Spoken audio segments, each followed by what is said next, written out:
Hey, what's up, guys? It's Nitreg from nitreg.com, and I'm here today going to do a hand history review for you guys. I think I'm just going to be recording lots of hand histories to kind of mix in between theory content and strategy posts, just kind of change the pace. But I'll go ahead and start off here with a hand history that I played fairly recently that I thought was pretty interesting. So let's go ahead and take a look.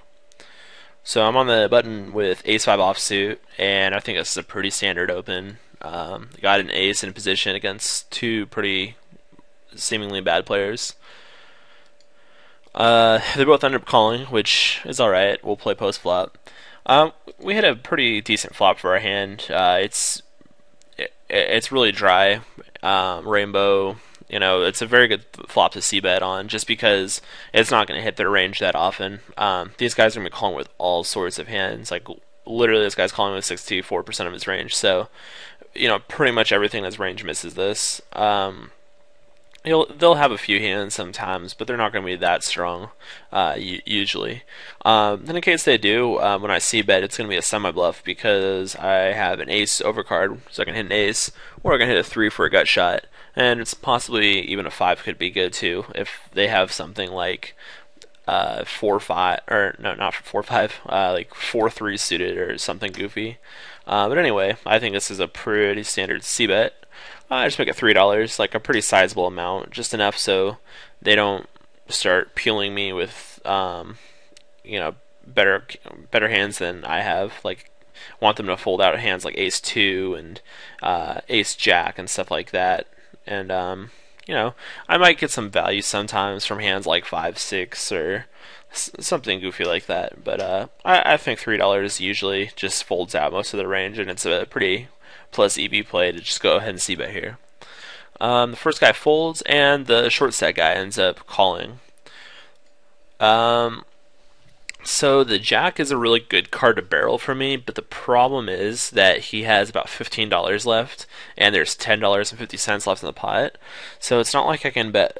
It's gonna suck if I bet like 750 and he just shoves, because it's gonna be like a min raise, and I'm not 100% sure on the math, but it's going to be fairly close. I just really don't think a jack's going to be in his range that often, but it just really sucks to bet fold on this turn. Just given his stack size, I could overbet shove, which I actually think is a pretty decent play, just betting like 15 into an $11 pot. But here, for whatever reason, I just decided to check. I was just more afraid that I'd just be committed if I bet. Even though it's a really good card to barrel. So I ended up checking. Now the river's a 2, which is the super blank card. Just pairs the bottom pair. He goes ahead and bets $6, which is a little over half pot. Now, I think that this is a very interesting hand because on the flop, I'm kind of putting him on maybe some draws, possibly some overcards, possibly like draws, but a decent amount of times just gonna be like 4x or some 7x. We're usually gonna be pretty weak just because his range is so wide. He's gonna have like 7-5 and stuff like that. So, usually his hands aren't gonna be too strong if they are made. And given that this guy is kind of a passive player, like I don't expect him to bet second pair on the river for value. Like if he has 7-6 here, I don't expect him to like lead out half pot for value. He could maybe sometimes, but the jack's kind of a scare card, and passive players usually don't like go for thin value. They usually like to check call a lot. So to me, this just looks kind of bluffy. So I go ahead and end up calling, and he ends up having a missed gut shot.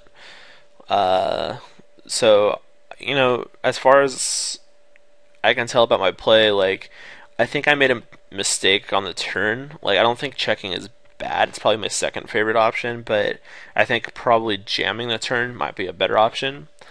And I think as far as the river call goes, I think it's pretty good considering my notes on him.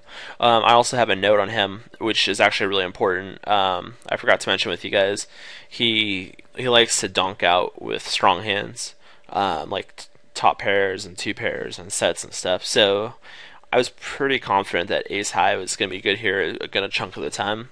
That's actually a pretty good piece of information. Is that's going to really sway me to believing that my call on the river was a good play.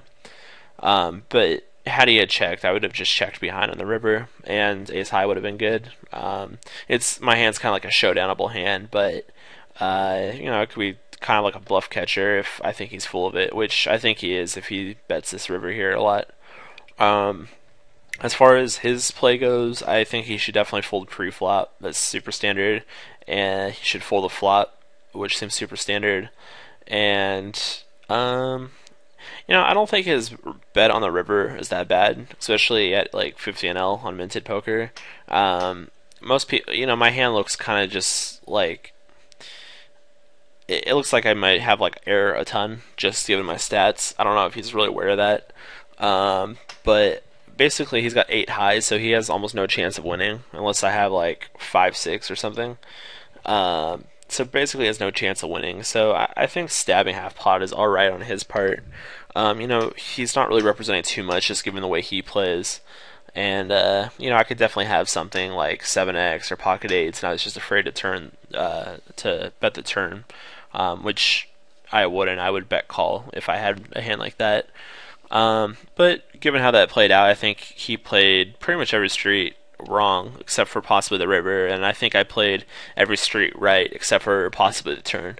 So I hope you guys like this first strategy video here, and if you guys are curious about nitreg.com, I just came out. I'm coming out with a bunch of new videos and a bunch of new content.